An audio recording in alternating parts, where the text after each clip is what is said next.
Welcome. How's it going? Good. How you doing? Not bad, not bad. So, what have you been researching this week? Uh, yeah, just taking everything in. It's been an interesting news week here. Well, we got a hot button one right on the tip of our tongues that we got to get into. I just want to make sure we clear Yeah. before we head into that. Wow. What are you thinking? What's your hot topic? Okay, the pagers. The pagers. Yeah, I thought you were thinking Trump. Yeah, the pocket explosions. Oh no, Trump's assassination attempts are old hat now. That's going to keep on happening. We knew that. Yeah. Yeah. The first time you were like, "Holy shit, an assassination attempt!" And now it's like, Yeah. bound to happen. Well, the first time they caught him off guard. Now, if they really do get him, it's kind of like, come on. Yeah.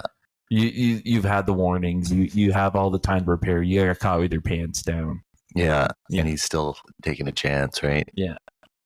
Yeah. I would take the hint. Be like, I'm gonna skip this round of golf. Yeah. Yeah. Or he goes and he plays golf and he's got extra snipers in the trees or something. Yeah. Like that. Well, at least they were doing their job this time. Yeah. That apparently they saw like a barrel sticking out, right? Like waiting for him, and Buddy was there camped out like at midnight the night before or something. Really? Yeah. So he was there for like 12 hours sitting in the bush waiting. Oh, And- okay. Well, I need to. We need to back that up because I got to admit to you, like I said, the Trump stuff. I did not. Yeah, I need to be told about this. Yeah. But how did this? Where was he? So he was in Florida, I believe, and I don't know if it was his golf course or a golf course. Oh, Yeah, but here's the thing. Apparently, like somebody had, basically had to leak this information to him. That's where this is all coming from, right? So this shooter, so Trump goes out there to go golfing, right? And like I said, this guy is there for like 12 hours beforehand. yeah. And waiting for him, and then they see a barrel of gun sticking out of a bush, and so they start firing at him. And he, because he's in a bush, they don't hit him, and he runs off, takes off, and he got away, and they weren't sure what happened to him. And some lady, I think, just some random lady, saw this suspicious dude running, and then the cops looking around later, and so she took a picture of his license plate or something like that. And basically it was all because of this woman. Holy jeez. Yeah. So they hunted him down, luckily, because there was a bystander, which makes you wonder, like, how did somebody get that close? Possibly, they could have possibly killed him, and then they could have got away. So easy. Yeah. It goes to show you how easy it even is, right? They stopped it, but once again, had it been a professional and not just a random guy, but say, this was a government hit where okay, we're doing it for real this time. No more bringing in MK Ultra guys. We're sending in, Jim Crow here from the fucking, the sniper team or whatever. And they got somebody else that is a failure. Yeah. Two failures. So, well, this one's really deep though, because it's pretty interesting. Is it a group? What, the guy? Okay, so we got two now. Right. We got two, and this guy also was in a commercial. Remember the other guy? He was What? you remember the other guy was in a BlackRock ad, right? Yeah. So this guy was in an ad for pro Ukraine.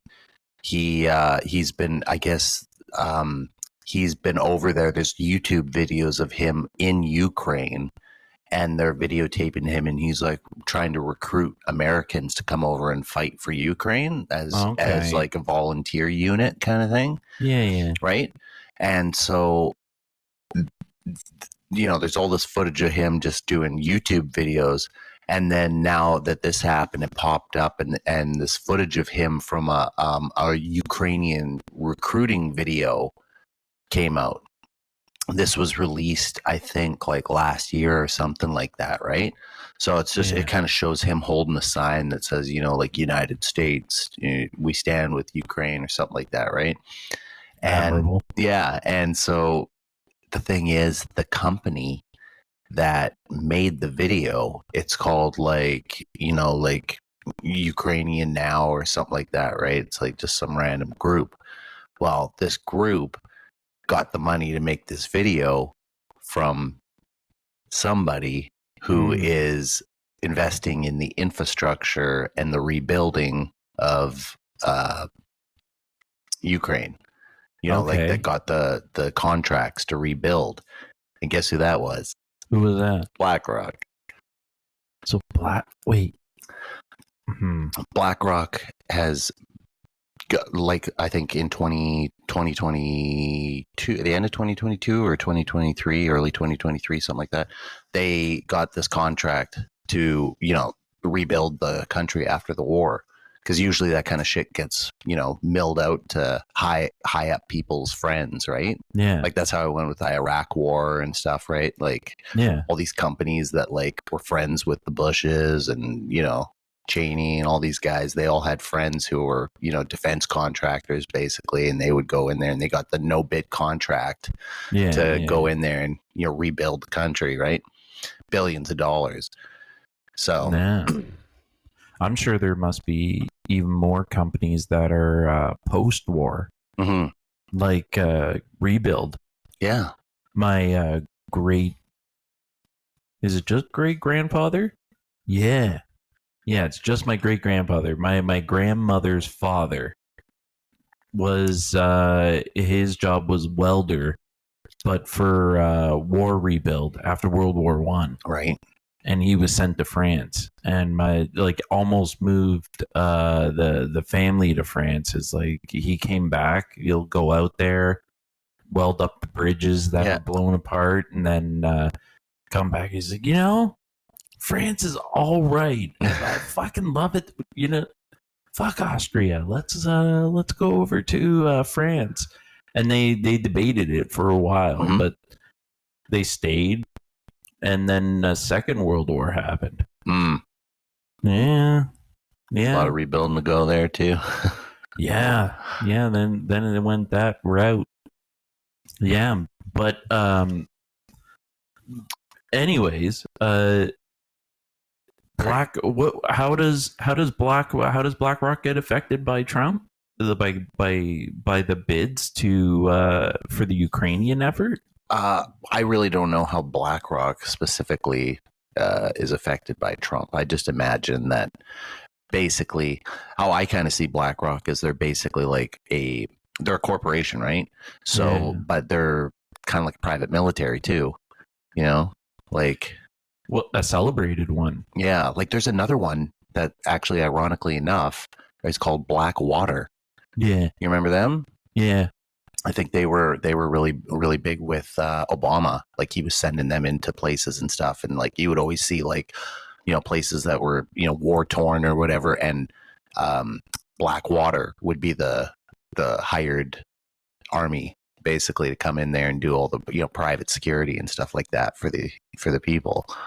So what I heard from soldiers that saw both sides, like having been contracted by the U.S. military and being contracted by Blackwater, BlackRock, whatever black.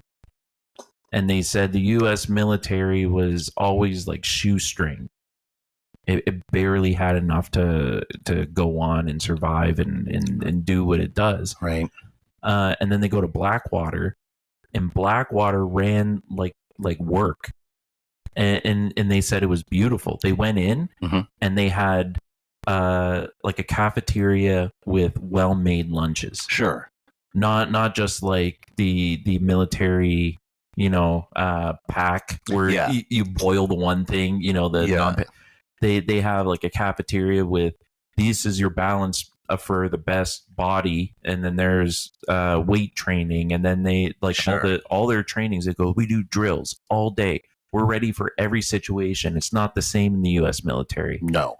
And they have, because they're a business, they have more ammunition Right. because the U.S. is in a major ammunition deficit from Probably giving it away every time someone's in need. They're like, "Oh, here you go." So what I heard, what that actually is, they're not giving it away. They have all ammunition expires. Right. So they're selling it at a reduced price and then Correct. rebuilding or remaking it with a new producer, right? That's what the Ukraine has. So what people went to them with is just like, yeah, I'm sorry, we have all these warheads, like these things will detonate, right? Yeah. They'll fuck people up, maybe. Yeah, you gotta light the fuse. Yeah. And then run away, run away faster, fire it, and hope. These smart motherfuckers, what they did is they duct taped them to drones. Right. I fucking love it. Like, I don't love death and destruction, okay? Right. But I love ingenuity. Sure. And I love army stuff. You know, there's a boy part of me that just fucking loves it, right? Yeah. And they duct taped them to the drones. What are they duct taping to it? The warheads. Oh. Yeah. Okay. Drones actually are powerful enough to carry them no problem. Sure, yeah. So now the Russians, there's body cams of the Russians super scared in trenches when they hear the buzzing of drones. Yeah. Well, I think I had heard there was some footage from TikTok or something of like one soldier getting a drone coming right at them, and they throw their rifle at it, and it explodes on its way to them. Like, and they like just duck out of the way. Yeah. And the pilot is they'll dig a massive trench and take a 53-foot container, a steel container, throw it down there, and then bury it. And then they'll have him go down and sit with VR goggles on and a controller in his lap. Yeah. And a vape in his hand. You know, bro, I'm going to be best pilot, bro. And I'm just, fuck yeah, you are. Yeah.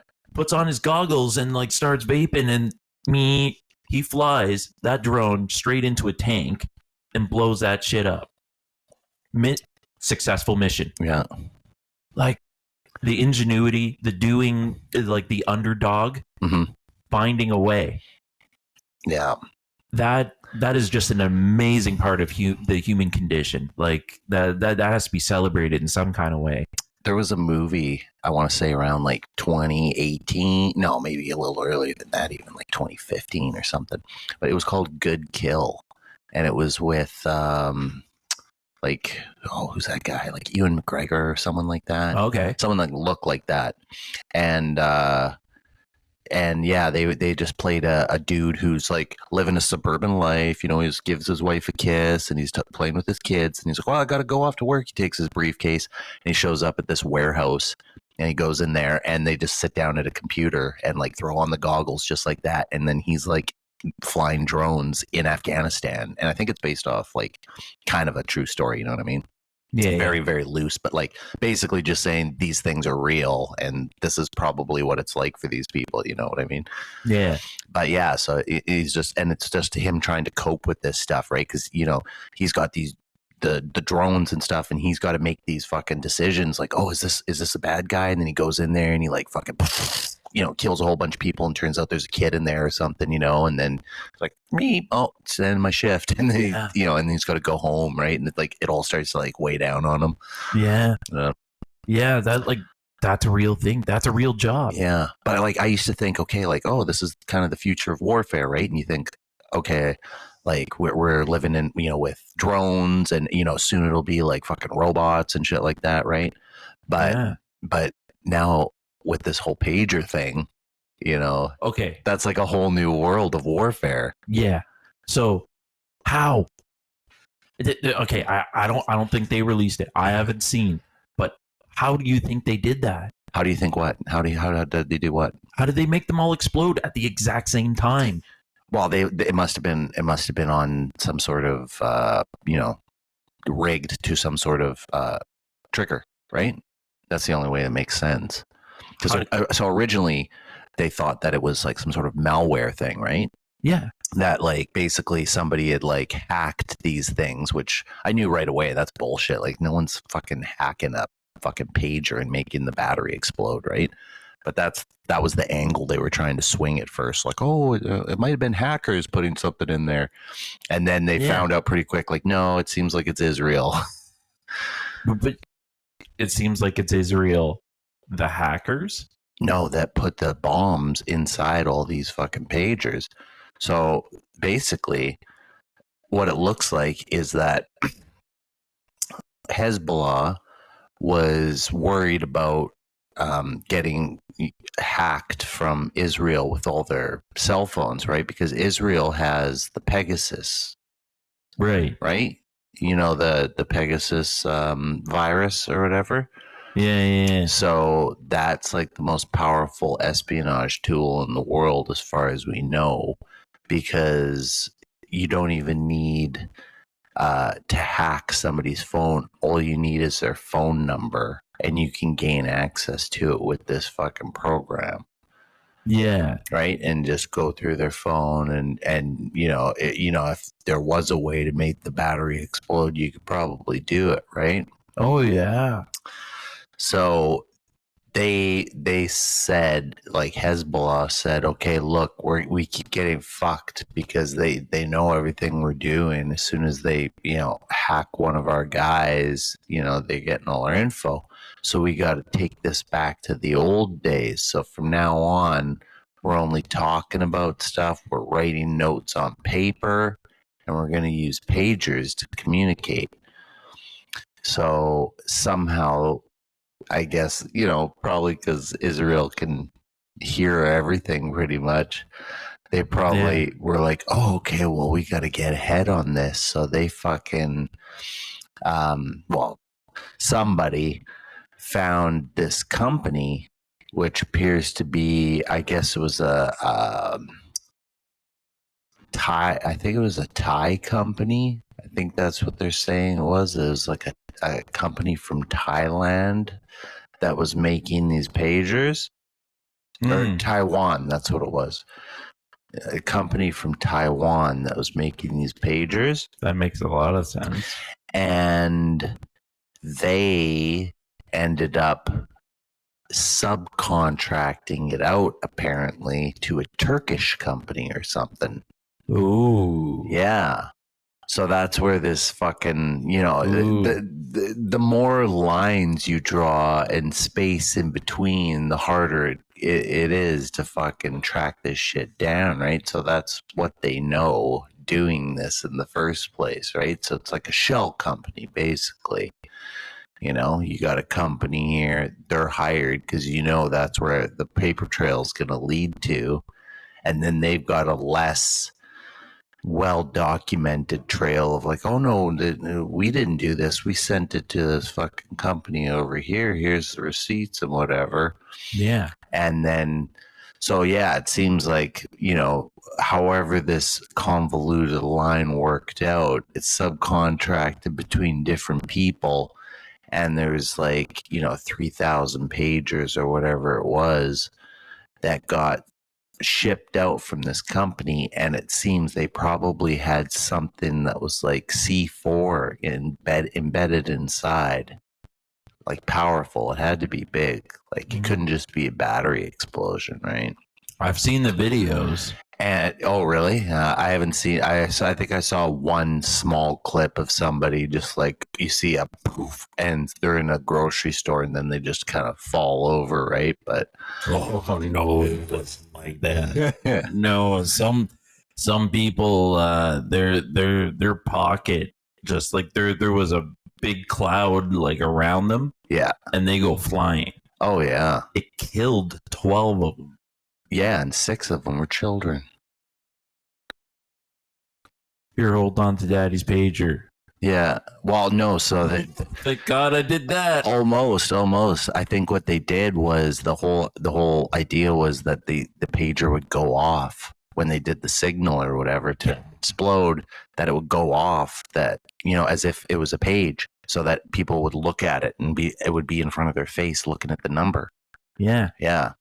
Yeah. So it's like beep, beep. It's going off for a good like minute and a half, and they're trying to read this number, and then, so they've got like fucking out of 3,000 people, like 500 people lost an arm, and like, Yeah. Yeah. I can't believe only fucking 6 people, or I guess 12 people died or whatever.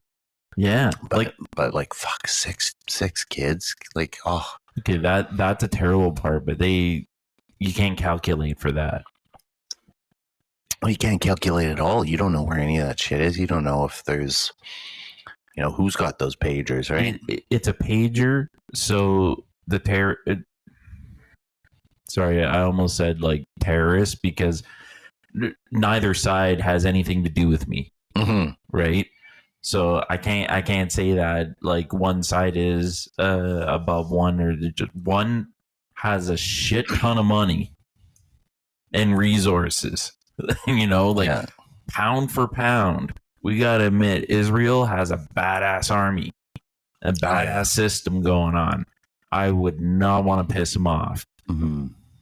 Same hand, like the Hezbollah army and that other side with their tunneling that USA couldn't beat Vietnam under the same circumstances. You don't want to enter that fight.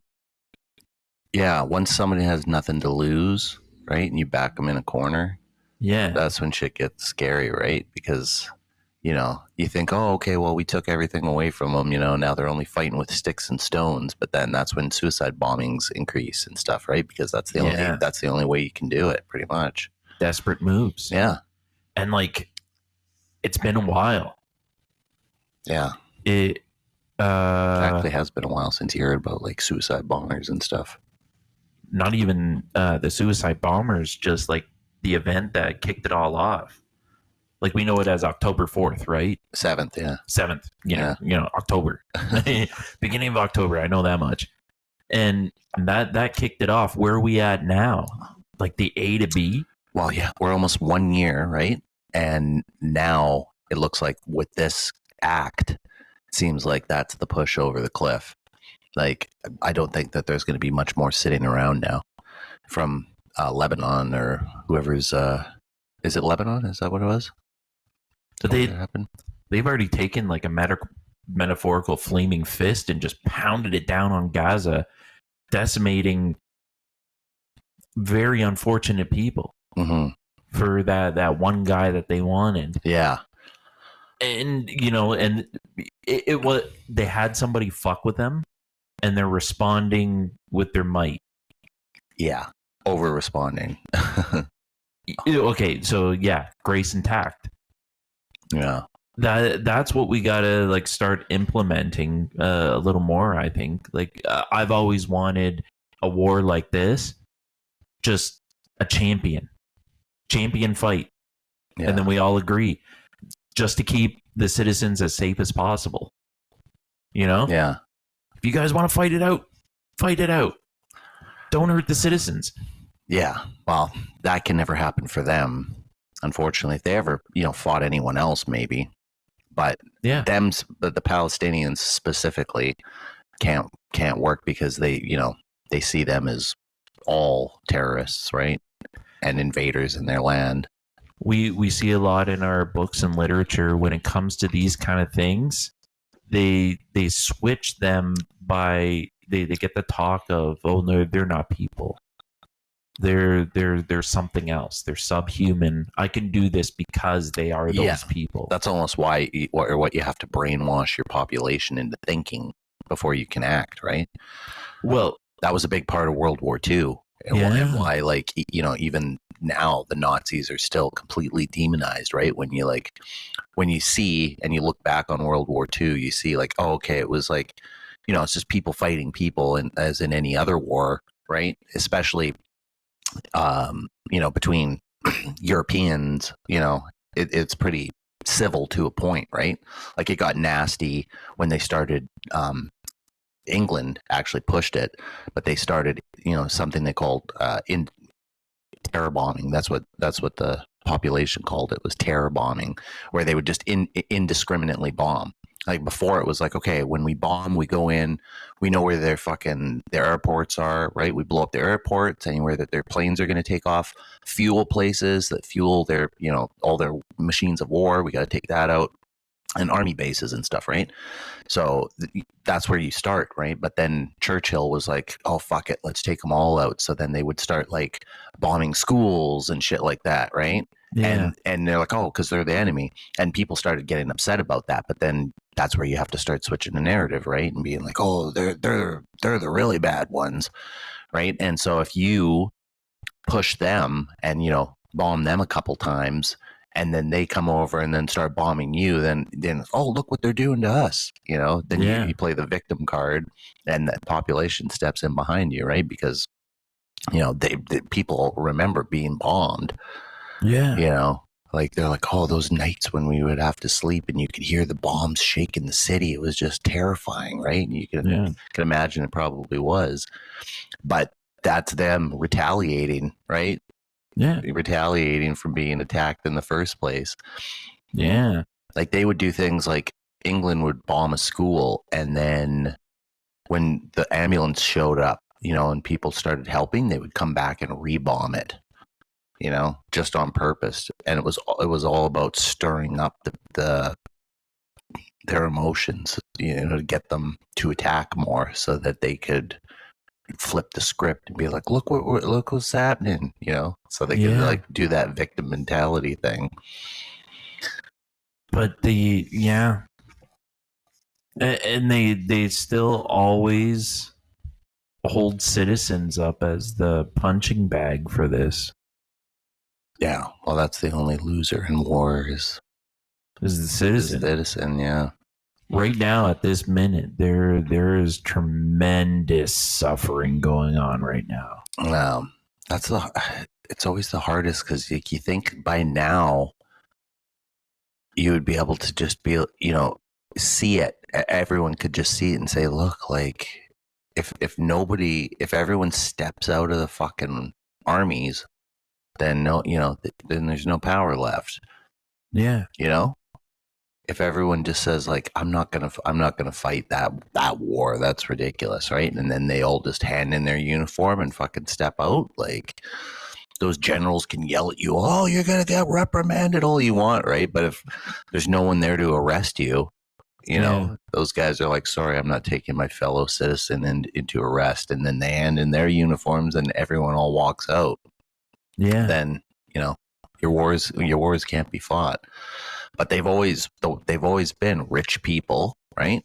Rich people conducting the war, setting it up in the first place. It's always their reasons, right? It's always rich people and their fucking bullshit that gets us into these wars in the first place. I met a Portuguese guy once who said his grandfather. Now, I have known him to be a little bit of a bullshitter, so I need to fact check this. I should have before opening up my mouth here, but he said his grandfather told him stories of fighting in Africa. So sometime during the Portuguese history, they were going down to Africa, right?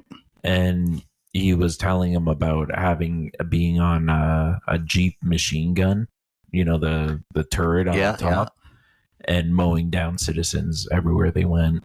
Just down citizens. Hey? Yeah. Just anybody who's of color. Right. Shoot them. Yeah.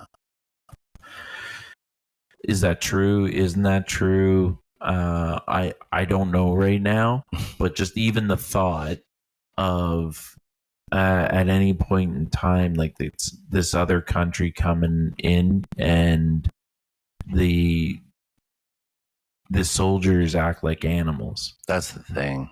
Yeah, it gets you in. I mean, think about the training, right? They bring you in and like, oh, we got 1 month. We've got to break you guys down and get you ready for fighting shape. Say you're drafted or whatever, right? Yeah. And they've got to break down that wall of you being like, oh, I can't kill somebody, like you imagine if you run in face to face with that enemy and he looks like you, basically, even if he doesn't exactly look like you, but like he's still, you can notice those, human features, right? They grab you, and I mean, you'd be thinking like, this is like somebody's child, and maybe he's got children or something, right? Yeah. But then if he's not thinking that same thing, then he's gonna, it's you or him, right? And so that's your mentality. It's like, oh, it's him or me. I didn't want to, but it was like, I got no choice. I got to kill this guy. But the old Civil War rules of war back in those times, where they just walk up to each other and stand there and keep firing at each other. You can't fire upon a man until you see the whites of his eyes. Yeah, that was the rule. I think that was more of a strategy. No, well, they really sucked at it. Like for the soldiers, it sucked back then. Because I think that was a famous line. They would say like they'd be waiting, for the enemy to attack, and the general in like some famous movie, that was like his line was like, "Don't fire till you see the whites of their eyes." Yeah, yeah, because that was the rules of engagement. Yeah, that was proper gentlemanly war. But they also stood in their battalions like so many feet apart from each other and just kept on firing their muskets at each other. Yeah. It's just the most ridiculous thing, right? Yeah. But think of that mentality of you as a soldier having to do that, and just standing there and doing your thing, and you can see the guy standing right there loading up his fucking musket, and and you're right in front of him, and you're like, shit. Like, even if you fire, the guy behind him is loading his. Getting ready. So as soon as you guys fire, those guys step in, and then they fucking fire on you, and it's just back and forth, and turns out into just who has more men, right? Yeah. Can I have a shield or something? No, not part of the rules. Take it. Yeah. Now those early wars that were a lot like that, I've heard that those were purposely done by the kings and queens and the people that ran them, because that was their way to, quell rebellions and also keep their populations in a manageable state, right? Like, they can only feed so many mouths, and they can only, if people get upset with how you're running shit, and then they start forming militias and stuff like that. Yeah. The fastest way to get rid of all those guys is to all of a sudden have some sort of conflict, and then you've got all your warriors out there, right? And then a bunch of them get wiped out, and you've just got your women and children and, older men and, whatever back to kind of rebuild your society. You might have to start immigrating or whatever to get a few more young, healthy bucks in there to kind of spur things. But yeah, I mean, usually how it goes is the rich people, once again, right? I mean, they're running it, and they never fight the wars, and their children never fight the wars. There's always some sort of stipulation in these war, contracts that are like, oh, if you don't want to fight, you can pay a service fee or whatever it is, a stipend, and then it's like, $600 or whatever, some ridiculous amount for the time that most people could not pay, right? Yeah. Like, I think it was in the Civil War, maybe it was, but you could like literally just pay $300 to have somebody take your place. There was like people you could just hire. Yeah. Right. And be like, oh, well, here you take, and they would sign over for you, and you would pay the money to them, and then you did your part. Right. But so all these guys are going off killing each other and standing 10 feet away from each other with muskets. And then all your rich fucking asshole guys who set this up in the first place, those are the ones that are staying behind with, the entire city full of women and children, But these are the same immature people that had plantations. They spent their whole life like with slaves. Some of them, but I think the slavery thing, I think only 2% of the population was involved in slavery at the time. Like, it actually wasn't really big. Slavery wasn't really actually a big thing.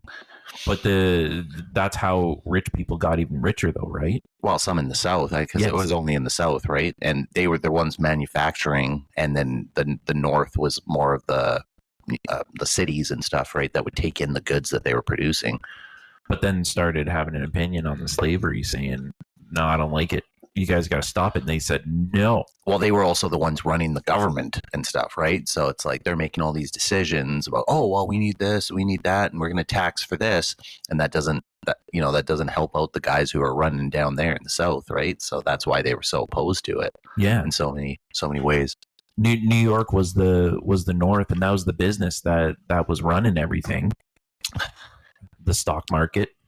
Yeah. Let's get back to that. But before I forget, I wanted to bring up about the previous thing about them shooting the muskets back and forth. So apparently, these kings, they were all, they were involved in, Illuminati and stuff, right? For, all these secret clubs back in the day. And part of this was they used to have giant human-sized chessboards where like they would take up like, a huge chunk of their field, and they would have actual people as the chess pieces to act as the chess pieces. And apparently when they would take a piece in the thing, that would be representative of, say, like, whatever the number is, but like 5,000 lives or something like that. And these psychos would play for actual lives. And then at the end of it, he'd be like, oh, you owe me 100,000 lives.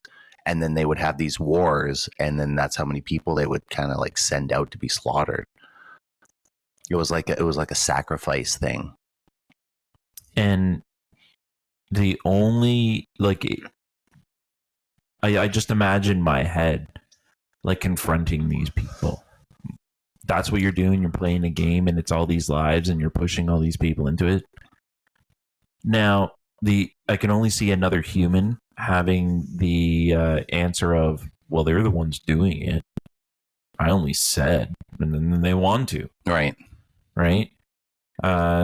Just like religion, you have to go in because it's for God, right? Mm-hmm. World War II was an easy one because we got to stop the Nazis. Easy. Well, yeah, it seemed easy, but at the beginning, Hitler was like everyone's favorite dude. Like, yeah, like everyone, like the Queen. There's pictures of her saluting him, and like, every prime minister until Churchill, spoke highly of him, like the retired ones, and then Lloyd George. I think he was the prime minister before Churchill. Yeah. And he, there's like all kinds of quotes of him saying like, oh, Hitler was such a great man. And, he loved meeting him. And like, there's video footage of them meeting, and he thought like, oh, this, they do such grand work, these Nazis, Yeah. They had this one place where Hitler would go overlooking the mountains. And they had this giant pane of glass. It was the world's biggest pane of glass, I believe, at the time. I don't know if it still is, or still was, but it was, the size of like, a 2 or 3 story building, and it was just one sheet of glass, so that you could see the whole fucking like outside, right? And so, yeah, he was mentioning in this one interview, he's like, I'd never seen such a window like that in my life. Yeah. But yeah, I mean, Hitler was fucking. Yeah, he was Time Magazine's Man of the Year in 1939. He took a country that was broken. Like, Germany took the blame for World War One. It's noted in our history books that World War One happened, and Germany was no instigator, or they just or were they part of it? I think they were. I don't know so much about World War One as much, but they might have been instigating that, because it was Franz Ferdinand got assassinated, and he was Austrian. Yes, that was the catalyst, right, for the war. But yeah, it was his name was Wilhelm, something like that. Wilhelm, what was it? I don't know. He was the guy that was in charge, though, before Hitler. And, yeah, he kind of screwed things up, I think, for them. And they, he was one of those, like, royalty guys. I think that was the thing. Yeah. Like, he was, like, from a royal lineage, and he was just kind of thinking, like, oh, like, we're this ancient great society, and there's no way that we can give in to anyone else, right? And then they ended up losing. Yeah. And so they had to pay all of the war. Everyone's like, oh, okay, well, this war cost us $60 billion, so you guys are going to be picking up that bill since you lost. It's Germany's fault. Yeah. Yeah. Solely, right? And so it was like, oh, yeah. And then, was it? France was the main one that I think they fought against in World War One, because I think that's who was mostly collecting the reparations, or at least who they were due to. So they, like, Germany and France had this bitter rivalry going on because France would be like, oh, okay, like you owe us this month. You got to pay your rent of fucking 2 million Deutschmarks or whatever. And they're like, Yeah. oh, well, we're a little short. And then they would just come and say like, oh, well, we're just going to take your fucking wheat crop then, because they weren't allowed to have an army anymore, more than 100,000 people or something like that. Yeah. Yep. And that those same grandparents I was mentioning, the stories they would tell me is around that time, it would take nearly a wheelbarrow full of money to buy a loaf of bread.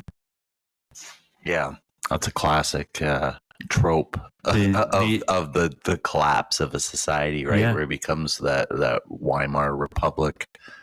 They lived through it where they, like, everything collapsed. They nobody had any money for anything. It was rough living.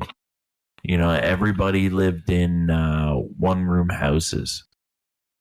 Yeah. The bathroom was separate outside. Now, mind you, my grandmother, like, this one-room house, this was up in the Alps. Right. This is in the city of Linz, Austria. Okay. So it's way up in the mountains. Like it's picturesque. Yeah, like even sounds though amazing. Even though you're in a one-room house, it's like just amazing there, right? Yeah. That'd be like, oh, I'm stuck in this condo in Florida, right on the beach. Yeah, I hate it. Yeah, this sucks. I don't have any money, but you don't need any. You're on the beach. Yeah. So when Hitler came to power, what they saw was such a hard time and a hard living, and then everybody had jobs. Yeah. Yeah. Everybody had work. Yeah. And their society was moving. That's why I think he was made Man of the Year on Time magazine, because he brought a whole society up from you're broken and it's your fault for the war, and he brought them out, and you know what? We're rich again. Mm-hmm. My grandmother remembers and told me that everybody got a free room put on their house from the government. Really? In addition. And she was from where? Linz, Austria. Austria, yeah. Okay, yeah. Yeah. Like, to them, can you imagine that happening today? Yeah. The government just being like, oh, you know, everyone gets $50,000 to, you know, renovate a, you know, extra room onto their house or whatever. The next prime minister comes up and says, yo, guys, you've had a rough go. Here's some money. Yeah. That's good. That is good. But the only problem is that you have to have a proper banking system to do that, because if you have our banking system, then you turn out to what Trudeau is doing. And you just like, oh, well, let's just spend our way out. You know, we're digging a hole. How do we get out? We'll spend our way out. Yeah. You know, and then that creates the debt. And then the more the debt ball rolls, then the more the inflation goes. Okay. And that leads to deflation. So Hitler went to power. He did all that. Then Germany got slapped with doing another war again. Mm-hmm. Twice. Yeah. Well, I mean, that was after the first one. They got so depressed, right? The whole country became depressed that they were like Berlin was like the number one place to go in the entire world for anything sinful. Like if you wanted any kind of drug, or, you know, especially it was like the sex tourism capital of the world for like 5 or 6 years, I think. Yeah. Where like it was said you could go to like one street and the whole street would just be like women, like mothers and daughters who dressed the same. And then like the next street would be all pregnant women. And then the next street would be, you know, like it was literally just like that. And they kept it separated like that because the only money they were getting was from tourism. And it was said that like at one time during that period that you could buy an entire city block in Germany for Yeah. one gold coin, like a solid gold coin. Oh, buddy. Yeah. So how is Germany doing now? Yeah. I'm sure it got bought up by a lot of fucking rich assholes back in the day. But Germany's doing awesome now. Well, they're doing good now. Yeah. They're carrying like almost all of Europe. How? Are they still? Yeah. They're still a superpower of Europe. Mm-hmm. Again.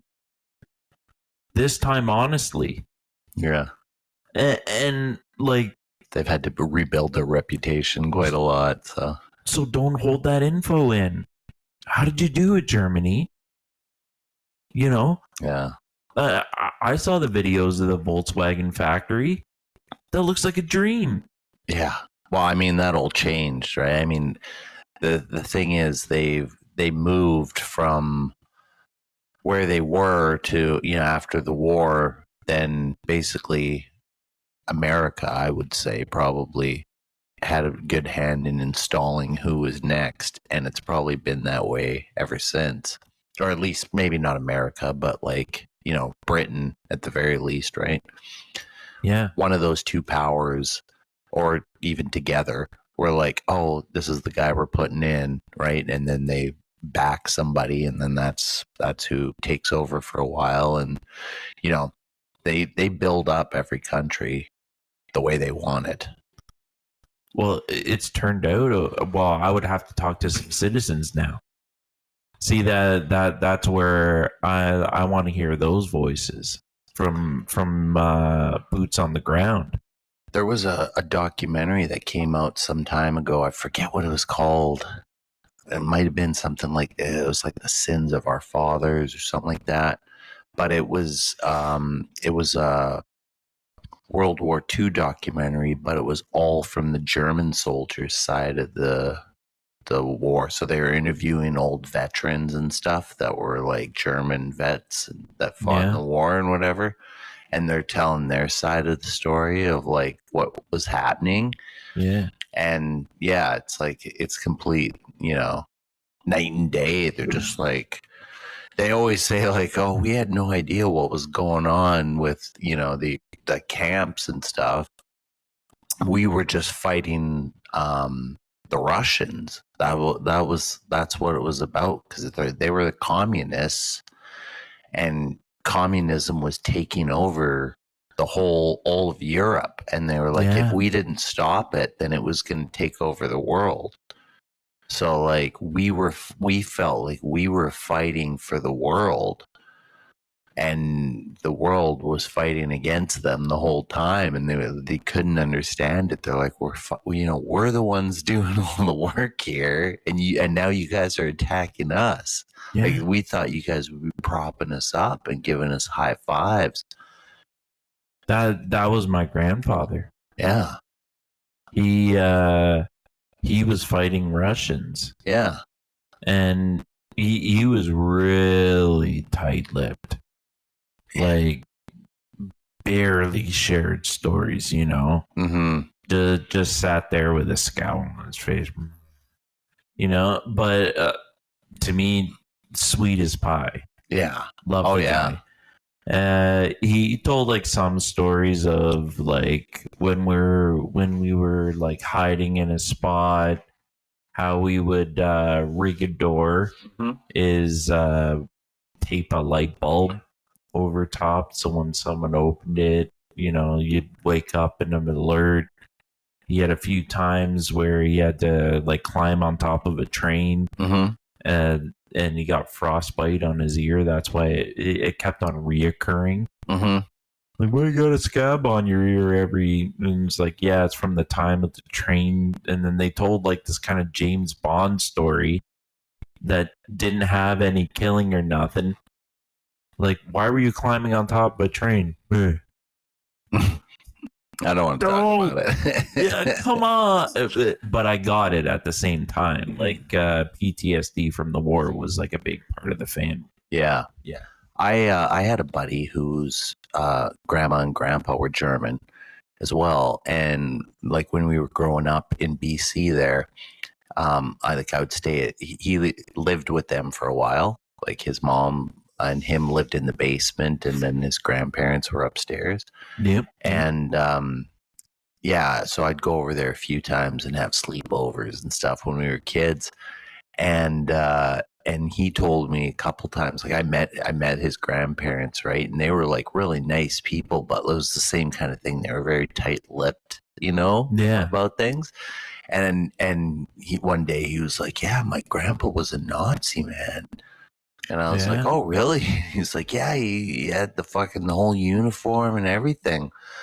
And I was like, "Oh, wow, Yeah. like, have you ever talked about it?" And he's like, "Yeah, like, a little bit. He doesn't like to talk about it, but he said, on his end, he's like, no one had any idea about any kind of camps or, I mean, they knew Yeah. about the camps, but they didn't know about any kind of killing or anything that was going on, mass killings, right?"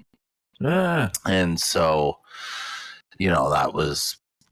that was why they like to keep it quiet, right? Because it always comes down to that. Because in their eyes, they're like, oh well, we had this, great time, basically, in our economy, and everything was great, and Yeah. Hitler seemed nice, like, and then all of a sudden we found all this shit out afterwards that secret stuff. Well, are we set up for that? Yeah. Our society's doing all right. How did we get that? The rest of the world's kind of shit. Yeah.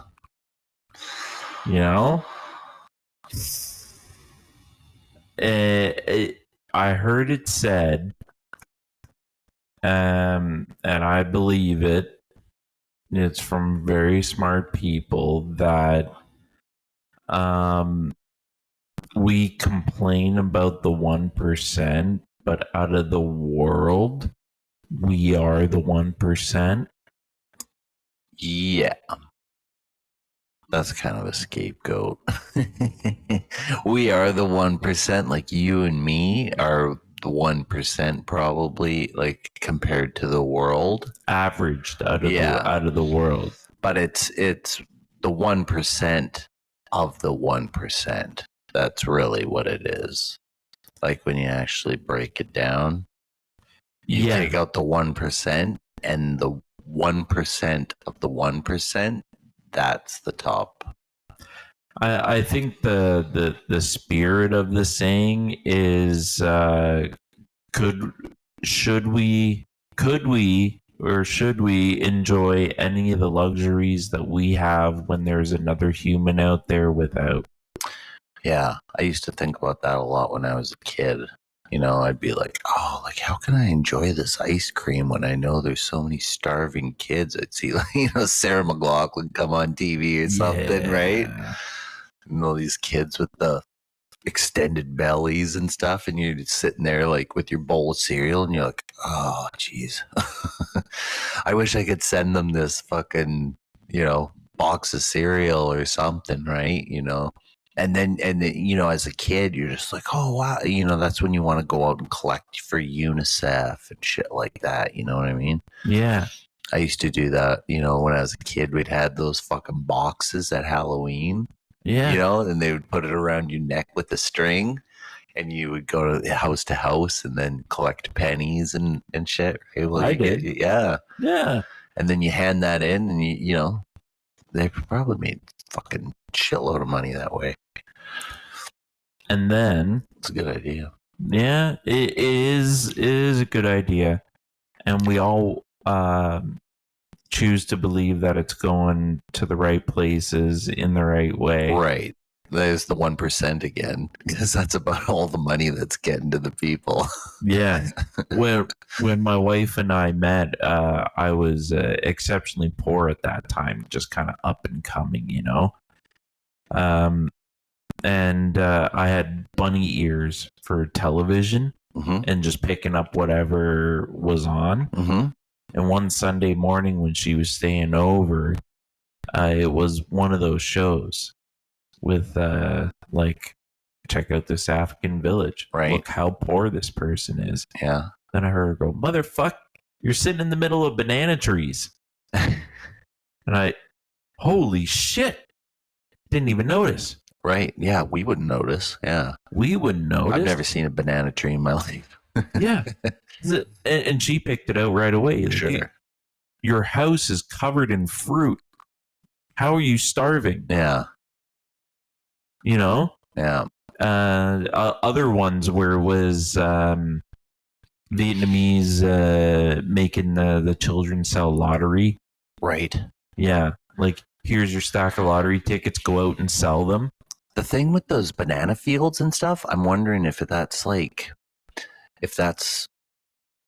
more of the government creating those problems. You know what I mean? Like, like in Russia back again during the war, like they had this thing going where they would, like all the peasants and stuff were growing all the food, and they would come in there and they would take all the food, and like you're hearing these stories now, and they're like all the farmers would starve, and you're like, how are the fucking farmers starving? Like in what world are the farmers starving? And the history book says that because the army swooped in and they would just fucking take all their shit, and that's what they were there for, right? It's like, you guys are growing the food for the armies. That's what you guys are conscripted under us to grow the food, right? But to the point that they're dying of starvation. Like, you guys couldn't hide a cabbage or something, under a haystack. Like, they're not doing that good of a job searching the place. Yeah, like Right. they have. Now I know a tin roof is not an ideal place to put food, but you can slice up some banana and put it up there. Have the sun dry it out. It's gonna keep forever. Yeah, there's all kinds of stuff, right? So I don't know. I have a hard time believing that narrative to that degree, that that all these people starve that way. But regardless, that's something that could be, right? When there's people in those banana trees and whatever, maybe those are someone else's bananas. That's why they can't eat them, Yeah. That would be shitty if you're sitting in the middle of a banana field starving to death. But put yourself in that mother's shoes. An army comes over with guns, AK-47s, the serious ones. These like real mean African guys with like yellow eyes. Just staring, don't you touch a banana or I'm going to shoot you. You're going to stand there and watch your child with, stick arms and legs and a distended belly just like lie there and die with flies in his face. Mm-hmm. Oh, you told me I couldn't. Yeah. So, good luck with your death. I would, like, for myself and my child, if life was that bad, I'd probably take a swing at the army guys. Might as well make this death like last seconds rather than years, or months. Yeah, that's awful. And it seems more merciful to take the death route, suicide. I always thought that about the like the Nazi camps and stuff when I'd watch those movies, and they would always show these super dramatic movies, right, where all the Jews are lined up on the ground and they're just laying there, and fucking the guys would just walk by, shoot them in the head, back and forth, right? And I'm like, why wouldn't these guys just like fucking jump up and try? Just try, like what good is it to this movie, I forget what it was called, Gray Zone maybe or something like that, but it was like these guys are laying on the ground looking at each other and talking like, oh, it was good knowing you, and they're just waiting for their bullet. Like, why not just take a swing when you're at that point, right? It's just so incredibly fragile and manipulative. Yeah. I feel like, see, that's the kind of stuff where you're in manipulative territory, right? Telling these stories of like these guys, because like nobody could witness that. Yeah. Right. So it's all just, a rich asshole going, I can't believe they did it, but they did it. And in the end, I got a great human story. Like, look at all these books. Look at this story. Before we're going to sit around and do nothing. But if we I think you're right. If we sit around and do nothing, People are going to get together and go, you know what? I can make it better. I should be the top dog. I can do better. Have you seen this fucking rash of fake food that's been coming out? Like especially in China, but it's been hitting America now. I haven't seen it hit America, but I've seen the fake food in China. Yeah, no, there's people posting now in America. It seems like the number one culprit appears to be watermelons from Walmart. I did see that. Yeah, these people are Yeah. like, it looks like it's fucking just melted into a deflated fucking skin. You know, like in some places, like people are like, "What the fuck happened to my watermelon?" It's in their fridge, and it just like turned all the inside melted into water, Yeah. and just leaked out of the watermelon, and then it's just a deflated fucking skin. And then other people, while it's still fresh, they've cut in, and they're like, "My kid just brought this back, and now I'm looking at it, and like, it's got this weird flesh fucking feel to it, you know." And people are like, you know, one guy left it out in the sun, and it looked like it was just a pile of meat. It was so weird, like, yeah. And like that's just the watermelons. the mother that cut that triangle of watermelon and then bent the tip down, and then it bent right back. Yeah, it was a fresh one. She's like, "Look at that! I've got a rubber fucking watermelon here." Yeah. And then so this other girl, she's showing these clips of. She's like, "We just went, you know, me and my girlfriends here. We just got some blueberries," and she's like, "I literally got this fucking." Silicone. It's a silicone fucking blueberry. And it was like, she cut it up and she's like, "Look, she's squishing it and it's just plastic. It's a fucking plastic blueberry." And she's like, "I don't know if this is like an accident that it got in here or what." Well, grocery store tricks? I don't know. We got a mosquito going. Yeah, it's too cold out. Where are they coming from? I don't know. Yeah. Yeah, but yeah, so yeah, it's crazy that they're getting all this fake food making its way here because the China situation is off the hook. Yeah. I mean, like they have fucking fake everything. Like you can't even believe it. They got fake rice. They got fake, you know, moon cakes, vegetables, a lot of fake vegetables, and like beer. You go for beer, and they're like these guys showing you how to make fake beer on the internet, where you like, you know, you add all these fucking chemicals, and like, "Look, it smells good. I even want to take a sip right now, but don't, because you'll get sick if you drink too much of it." Yeah. Yeah, and that becomes worrisome when a lot of our foods, or I don't even want to call it foods, but the gym culture, doing a lot of powdered, you know. How do you regulate that? How do you keep that above board? Well, like the case with those watermelons and stuff, like that's got to be GMO shit, right? That's what I'm thinking. Like something natural that fucked up. Yeah, that has to be that. They wouldn't sell plastic watermelons, you know, and an accidental silicone blueberry. Yeah, I don't know what the situation. That might have been, you know, somebody just like adding, you know, psycho that goes in and fucking, you know, injects milks and stuff with a needle, like one of those crazy guys, you know. Yeah. Like every once in a while, you find like somebody broke in the caps or something and put poison in there or something like that, right?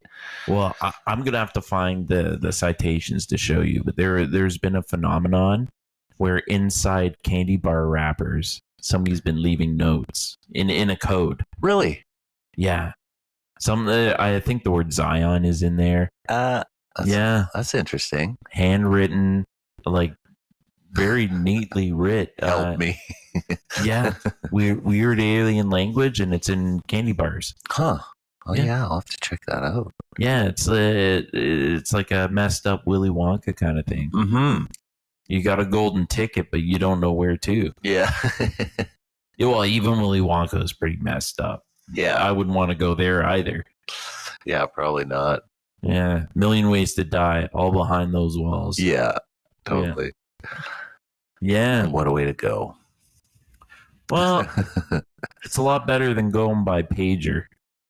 Yeah, that's for sure. Yeah, for sure. Exploding pager. Definitely. I choose drowning in the chocolate river. Yeah. Wonder how many of those pagers slip through the cracks. Yeah, I know. That's what I was thinking. I'm like, but if they had something that set them all off at once, I imagine that even the ones like basically all the ones that were sitting in stores, right, waiting to be bought, they all went off. That's why probably all those shops blew up, because they were, they had probably like 10 or 11 on the shelf at the time, right? Like that'd be a lot bigger of an explosion. So we can agree that whole event was like pretty badass. Below 7. It sucks that people got hurt. They are fighting a war. This is all part of it. Innocent people got hurt. Children got hurt. Yes. All of those things are not cool. But I want Israel to explain that convoluted line you were talking about. But get your coolest soldier in sunglasses. Like hey. Yeah. Fonzie. Yeah. How'd you do it? All right. So, and then they're going to talk about it in reverse to bongo music and bass guitar. Okay, so this is how we did it. Yeah. We planted the bombs in the pagers and got the Taiwanese company. And then the freeze frame and they're smiling with the Taiwanese guys, and then over in Turkey, and then over here. Yeah. And then I sit on it. Hey. Yeah. all leading all up to yesterday. They hit the button. They all went off at the same time. All the pagers said, "I love you" or something. Yeah. Fuck you. Yeah. October 7th, motherfucker. Yeah. Something like that. Yeah. You can guarantee they were whoever set it off was sitting there just like high-fiving and gleefully fucking saying something, I'm sure. Take this, motherfucker.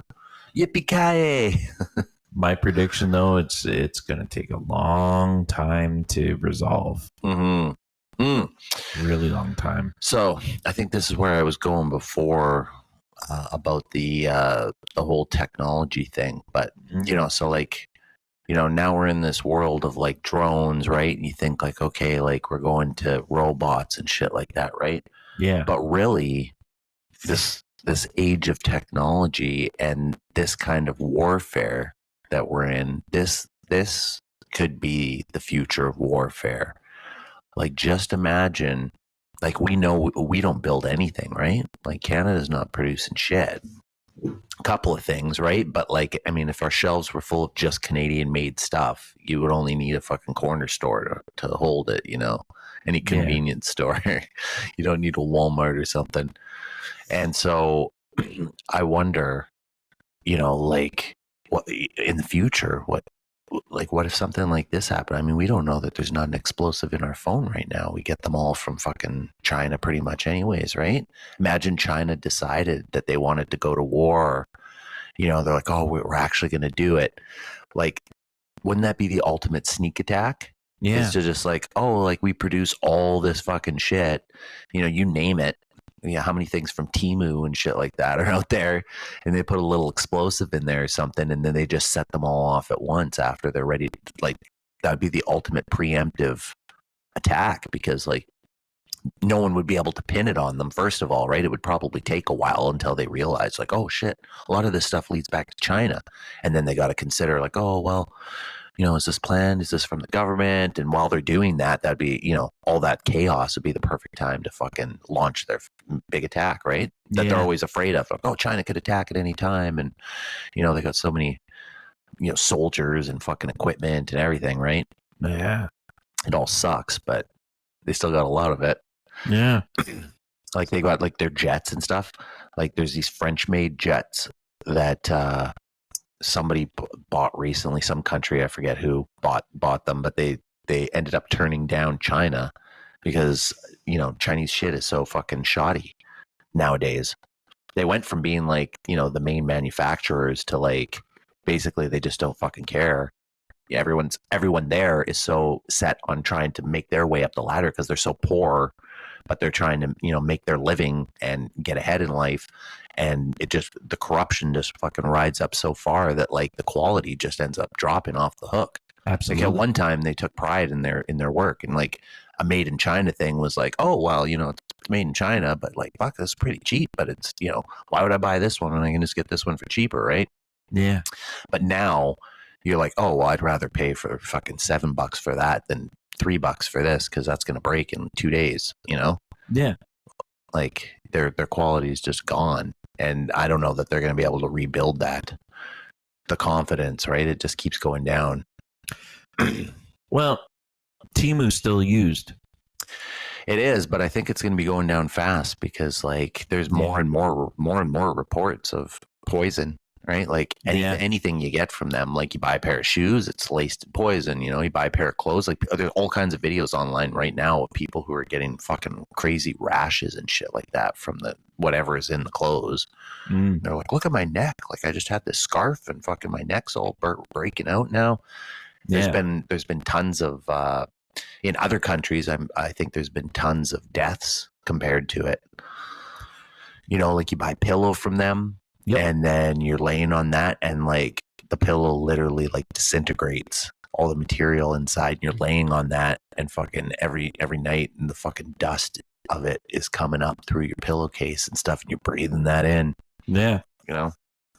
Because they're probably doing their industry and seeing some byproducts of it and just kind of like, oh, I'm so smart. Check it out. I can use this for this. And like, is it safe? Whatever the fuck. Just send it overseas.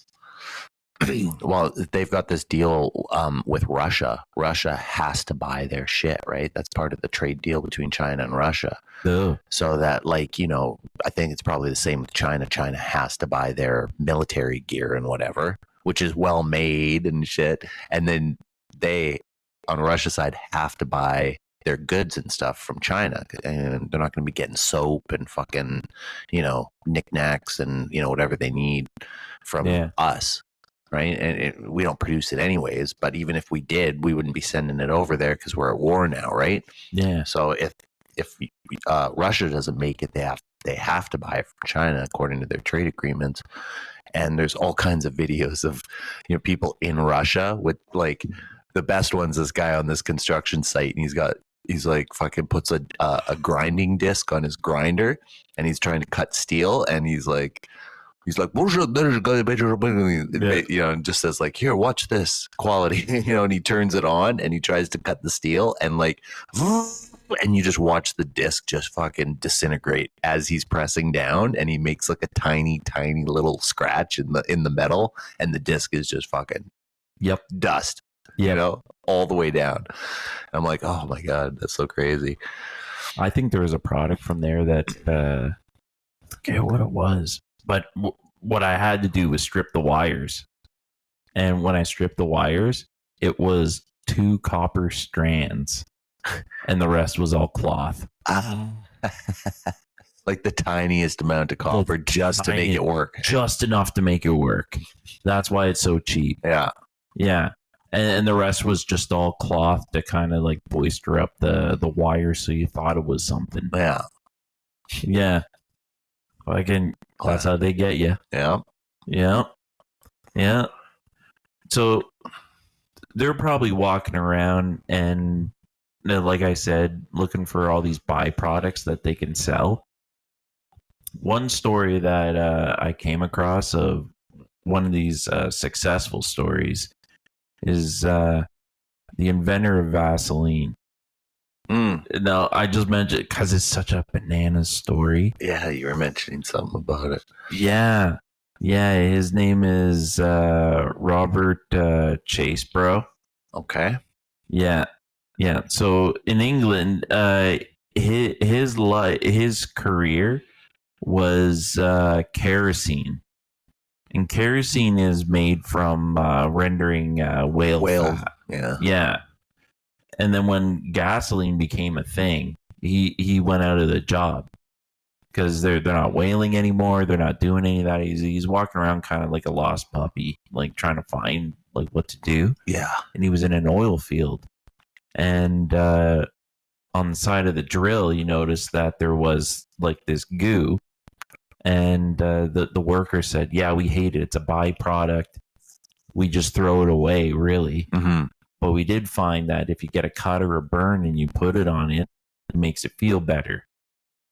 And just that alone, the guy went bananas on it, like absolutely bananas on that idea.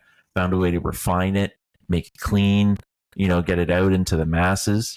And he had, because this was like way back in like 1864, Right. And he had that traveling sideshow of selling his product like a snake oil salesman. Right. Just had a cart that he would drag behind him or whatever.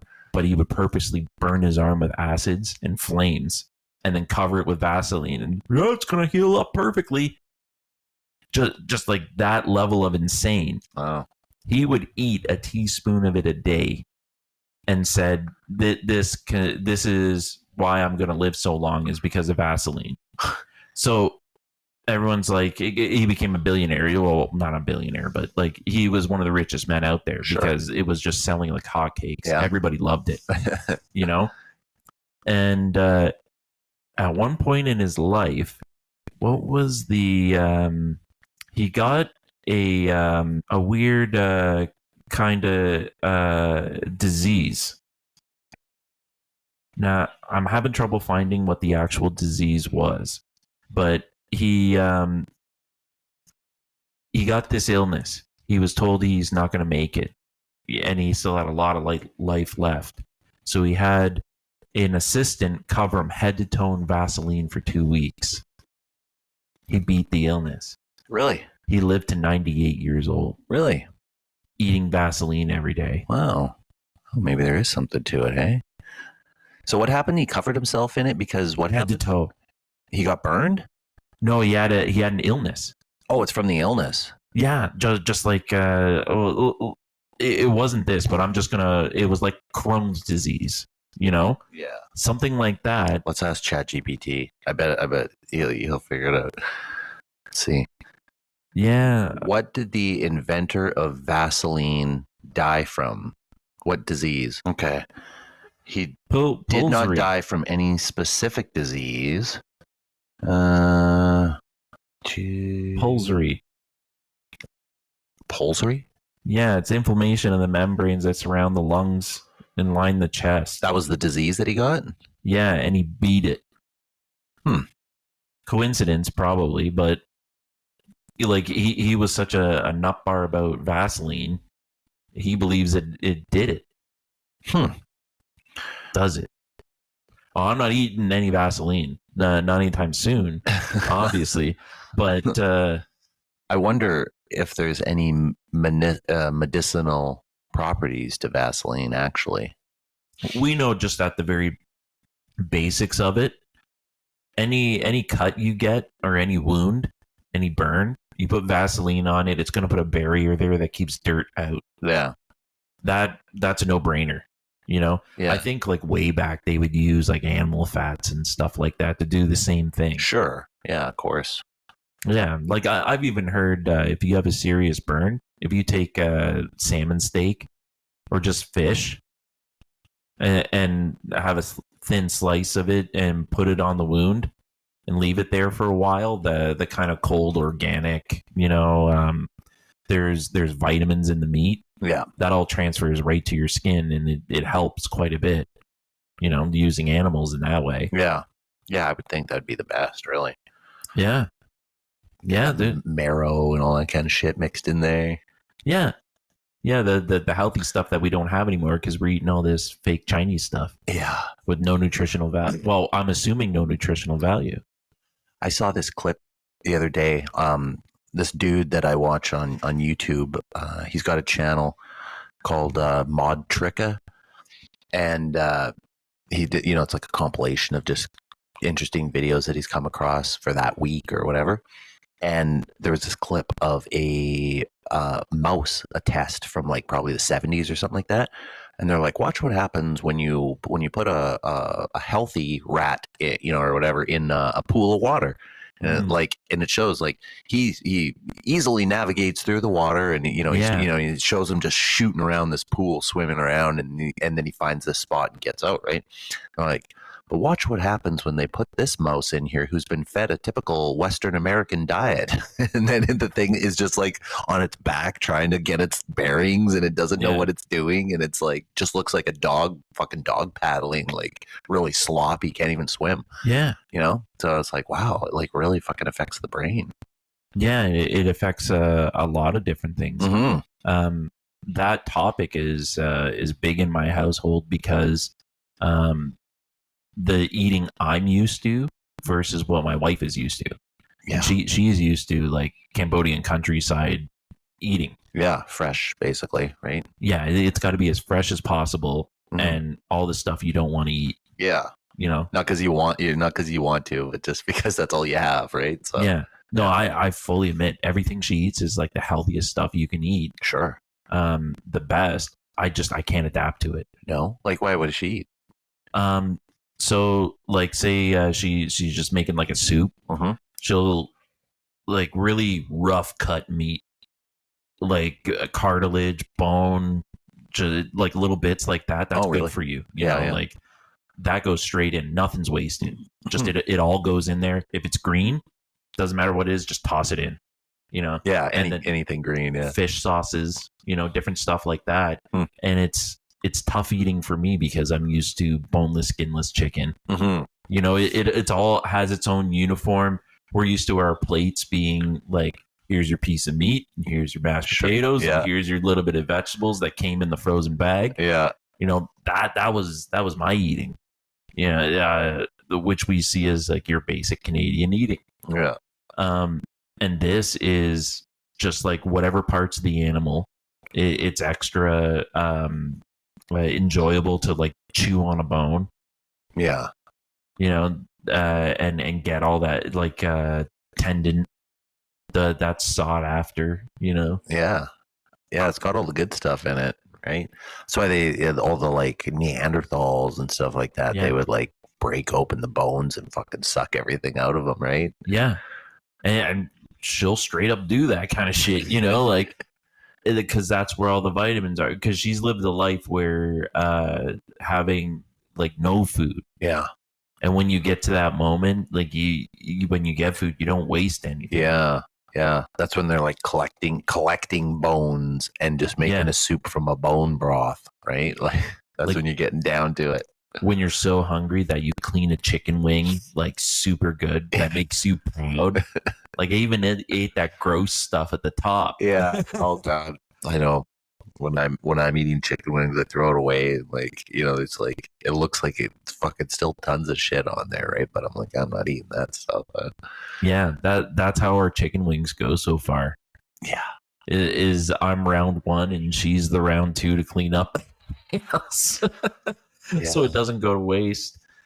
That's one of those things. Hey, chicken wings, like for the longest time, they just threw that shit in the garbage, and like no one wants this. Yeah.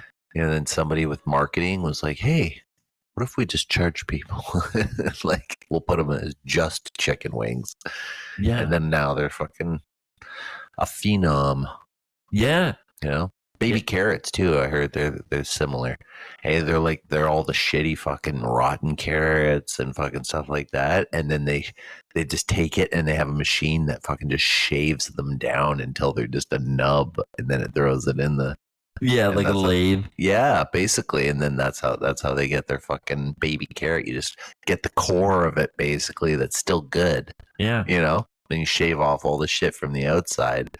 And someone was like, "Hey, this was all going in the garbage before, and now we're fucking shaving it down, reselling it to people." I bet all the shavings are like animal feed or something. Why wouldn't it be? Fuck, like pigs, they'll eat fucking anything. I'm sure, like. You know, some carrots that are going bad and aren't going to kill them. No, I think they prefer it when they're a little bit like that. I know my dog does. Yeah. Yeah. She'll put stuff out in the backyard and let it like sit overnight and then go for it the next morning. Oh, that's funny. She keeps on begging to go outside. Why do you want to go outside? And then she'll go look for it and then start tossing it around like, it's extra gross. I love it. Yeah, classic dogs. Well, that's where the dog and the wife kind of meet in the middle.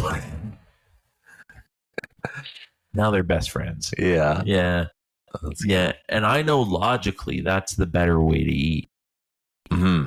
I know that we should be like, you like, when you're eating chicken, you're eating the whole chicken. Mm-hmm.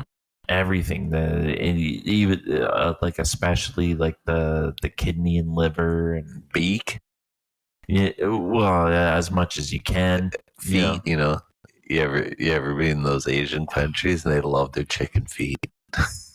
God, you know, when I was over there, a couple of the cousins came back from work in one of the clothing sweatshops, Mm-hmm. and they stopped off at fast food on the way. I don't even know where it was. I didn't see it anywhere. The fast food was deep fried chicken feet. And they were just like, "This is us pigging out," Yeah. just like, "Oh, we got chicken feet. You want some?" Yeah. Fuck no. No. Oh. And they just eat the whole thing? Oh, they love it. Really? Like talon and all? No, Like no, they'll eat around it. They'll leave like some bone behind, but right. whatever meat is on the feet, they love it. Really? They Yeah. love it. They like it deep fried like that over there, but over here when there's family events, it's usually like boiled in a soup, so it's all like white and gross. Ooh. But again, they love it. I could maybe eat a deep fried chicken foot. Like maybe, If I could adapt myself to her eating, my grocery bill will be halved at least. Really? Yeah. Yeah. Yeah. Real cheap eating. But I can't do it. Like those duck eggs. Have you heard of? Oh God, yeah, they're all brown. Yeah. Are they like tea eggs? Yeah, and they grow the duck mostly. Yeah. Because they have them and then they just soak them in tea and fucking all kinds of stuff, and then they come out and they look like a black egg, right? Oh no, not those ones. Oh, okay. These are the duck eggs that they grow mostly, and then they boil them. Oh wow. So they In the tea? not or they just cook them and eat them. Yeah, just cook them and eat them. Sometimes barbecue. But when they crack open the top and you look inside, ugh. I came across this video of a certain area in China that is known for something that's called piss eggs. Yep. Yeah, you know about that? I know about that. Just young boys under the age of 10. That's the sweet spot. That's the only urine they use. They like women, no girls. They've tasted the difference. Yeah. And they have a preference. Yeah, it has to be young boys, under 10 years old. And so I saw the videos of the school and everything, right? So they've got literally a Home Depot bucket that all the kids use for a piss bucket. And that's their urinal. And so that's in the boys' bathroom, and then somebody from the fucking restaurant comes by and picks it up at the end of the day, and then they take it back. And I was watching them make it, and they just have this giant fucking cauldron just bubbling away, and they just, as it goes down and renders, then they just fucking pour in a fresh bucket of piss and just keep it going. Hopefully outside, right? Yeah. Oh God, I could just imagine what that smells like, boiling that, concentrate. It just keeps getting more and more concentrated in these eggs, and by the end of it, it's just like fucking a yellow fucking shriveled kind of egg that's really dense. You bite into it, it's really thick, but and salty as fuck. Now, it's got to be a part of a drinking, out of the pickled eggs behind a bar. Mm-hmm. But it's got that extra little edge for them, what are we doing tonight? Tonight's a special night. We're bringing out the piss eggs. The piss eggs. Yeah, Oh, I can't yeah, believe even in China, it's a rarity. Like it's in the yeah. one section of China, and like there's like a one one province that it's like well known for, and when people go there, even they are like, I don't know if I want to eat this. Yeah, I'll give it a shot, like, yeah. oh, it's actually not too bad once Yeah. you get going. Group of like five friends sitting around a table daring each other to eat the egg, and the one that does is the hero. Yeah, Yeah. my buddy ate one, like not a piss egg, but he ate one of the like the black fucking ones I Oh think it yeah. was some sort of duck egg, and I think he said how they made it was like somehow they like buried them and Yeah. then like dug them up at some point like later. And soy sauce. Yeah, because it was just like fucking pitch black, and he was like, "Oh, actually, it's not too bad." And every time he got drunk, he would fucking buy these eggs, eh? Because he's like, "Oh yeah, I'm getting used to them." Yeah. Like I could not do that. My mother-in-law overseas. She had a jar on top of the dresser. Took it down, and there's a bunch of black balls in it. Mm-hmm. And she took one out, was eating, and asked me if I wanted a bite. They were limes. Black limes? Yeah, limes put in like some kind of brine, I guess, Oh, or really? whatever, and then just put up in the Cambodian heat on top of the Sure. dresser. And just dry it out. Whatever, I guess over time they became black, and Wow. that was the sweet spot for her. I guess it was like a super sour candy. Well, Wow. not candy, the opposite of sweet. Sure. You don't Right, be and super fucking sour, I can see imagine. from her face, like it was like, whoa, like that's awesome. You want a bite? Like they are connoisseurs of the gross. Yeah. Eating. Yeah. Oh god. Yeah, the grosser it is, the better. Spiders. Yeah, they eat tarantulas like nobody's business. Do you know of like gutter oil and shit? Do they do any of that there? No, No? Oh, thank God. no, not that I've seen. What the Philippine double cooking, where they take like used oil and used food, and they give it a Yeah. one more time. Yeah. I didn't know if they did it in the Philippines, but yeah, China is like, oh my God, I just keep seeing these videos of people like lifting up sewer lids, and they've got big ladles, and they're just Yeah. scooping it out of the fucking. Oh, that's so gross. I could use it one more time. Oh, Yep. I'm just watching the videos of them doing that, and I'm like, Yep. Yep. Finding the eaten chicken wings with all the parts we're talking about, and then they're cutting those off. yeah, and then they put them. They take them, and like, these are like people's like scraps from fucking soups and all that in garbage cans, and they're like fucking scooping all the stuff from the top that's like like floating on the top of their garbage can because it's so full of liquid. Their garbage can. Well, I do agree with the logic of if you boil it, you're killing off anything bad anyways. Yeah, maybe. So you killed all the germs, but you get to live another day. Yeah. Did you though? I mean, it's pulled out of the sewer. Yeah. How much of that can you really kill off? Well, All of it? Yeah. I'd imagine the life expectancy has got to be pretty low. Yeah, you're on borrowed time if you're doing that. Yeah, well, that's all of China, man. I think they're gonna have a big fucking collapse. I think in the next probably 15 years. I think we all are. Well, we all are going through population collapse for sure, right? I mean, that's why Canada's bringing in all these immigrants, basically. Yeah, Just to help sometimes offset it. Yeah, sometimes just to bolster numbers for another quarter. Yeah, but I mean, like they're so. I mean, like just between gutter oil kind of shit like that, and then the fake food. So I mean, there's lots of cases of people just like buying noodles and whatever, and it turns out to just be plastic. right? And they're boiling these noodles and eating them for like who knows how long as a snack, and then it turns out you're just eating fucking plastic, right? So you're not getting any nutrients from that for sure. So if you're, you know, poor and you're living off cheap food, Yeah.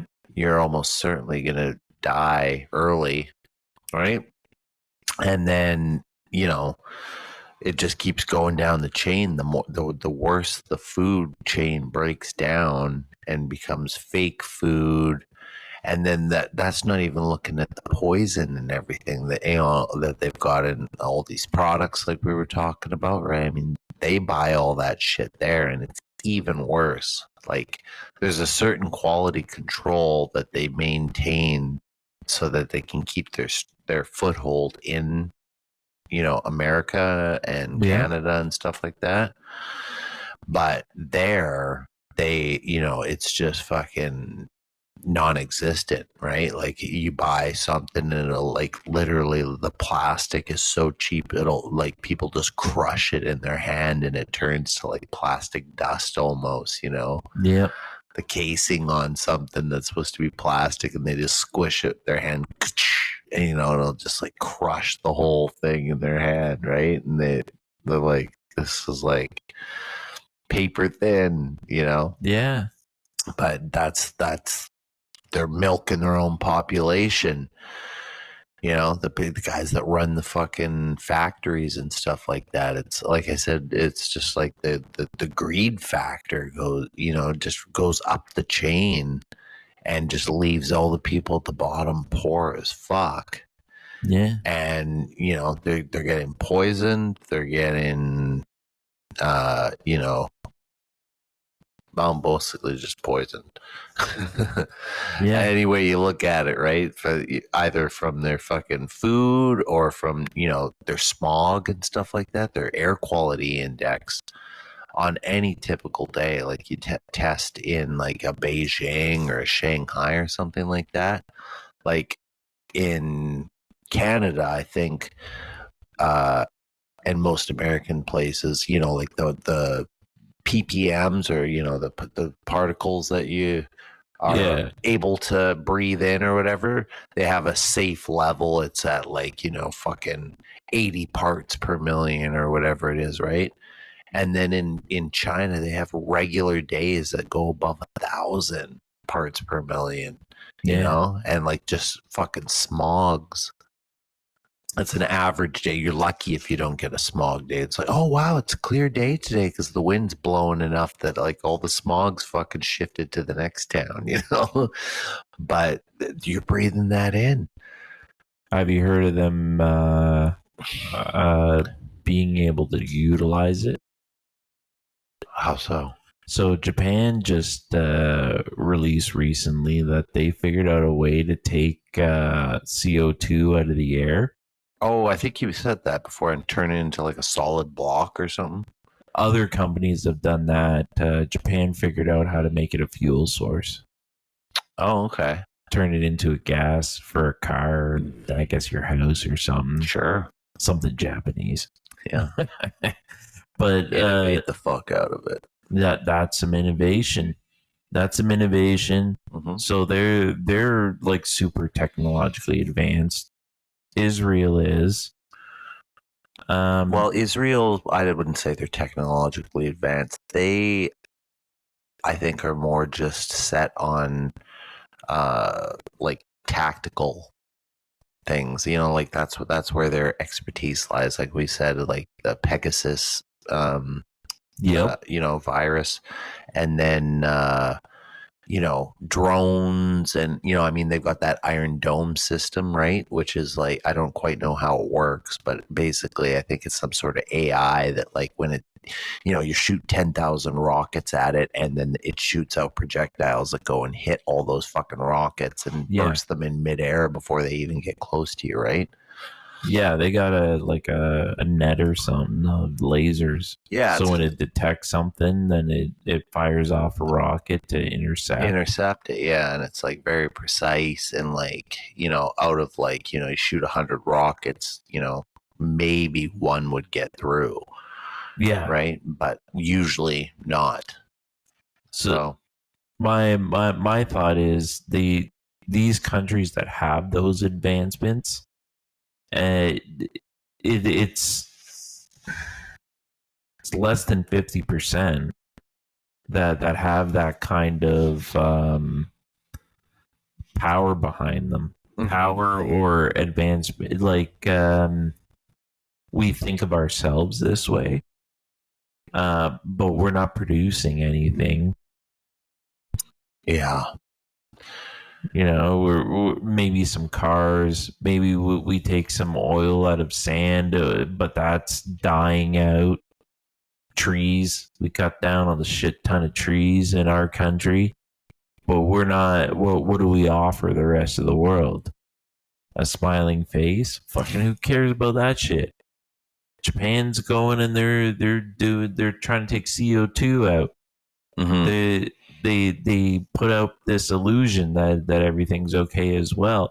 So if we flip flop like that, we're gonna have half Stone Age people and half super technologically advanced people. Yeah. Our society is gonna split into two like that. Mm-hmm. Yeah.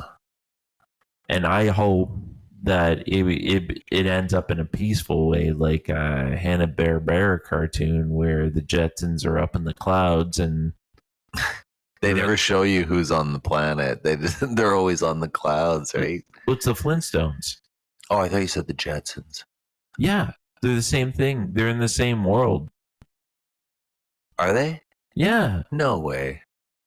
they had crossover shows. No, they didn't. Yes, they did. The Jetsons crossed over to the Flintstones? Yeah, they just went down. Really? Yeah. When? Okay, so we need the time to look that up. I'm not that, but there was Like you saw an episode? Like, yeah, like where they cross over. But the overarching conspiracy theory with that cartoon fan is theory. yeah, fan theory is that they always exist in the same world. It wasn't just a one-off like oh look, they're crossing over and it's a TV event. They always were part of the same world. One was just in the clouds, technologically advanced, and the other one, because they didn't have it, they were Stone Age on the ground. Oh, that's pretty interesting if that's true. I'll have to look. Because if there is a crossover episode and it's not time related, you know, like they go back in time somehow or something, right? Yeah. And that would totally make sense. So, sure, let's divide it up like that. If that's what you want to do, you know, we're doing like this half thing, and it's not like we see it's not working out. So draw that clear line. Give us some clear guidance of you want to be the rich Jetsons up in the clouds. Have at it, because I would be happy being a Flintstone. Yeah, you know, dabba dabba do. They made their own world. You know, the animals had to support them quite a bit, which was kind of awful, but you know, all the animals were enslaved. Yeah, the animals had a shitty time on that planet. You know, none of them were happy about the jobs they had. They're always complaining. It's a living. Yeah, it's a living. Yeah, it's classic. Well, you know, maybe they weren't enslaved, because if it's a living, they're getting paid for it. Well, they're probably not getting paid, but they're being fed, obviously, right? That's how they're staying alive. Yeah. Like you got to feed your shower, you got to feed your fridge, you know, everything that was like, you know, lamp rack or whatever. It's like a fucking ostrich holding a lamp. Yeah, and then goes home at nighttime. Yeah, lights are off. I'm checking out. Well, what are you going home with? Some bird seed, or you know? Yeah. Though they still paid for it, so maybe that whole economy was decided by the people up in the sky. Don't know. Crazier things have happened. Well, it's what we kind of hope for with the UFOs, right? Mm-hmm. That they're going to come down and like, how would your society work? Give us some tips, because we need it. Like we're asking them for tips, or they're asking us? No, well, we would be asking them, right? We keep on wanting those tips to make it better. Nobody's giving it up. Yeah. Come on, Germany. Let us know. How'd you do it? They should be in the Stone Age with us. Or I keep on putting myself in that category, but like, they should have.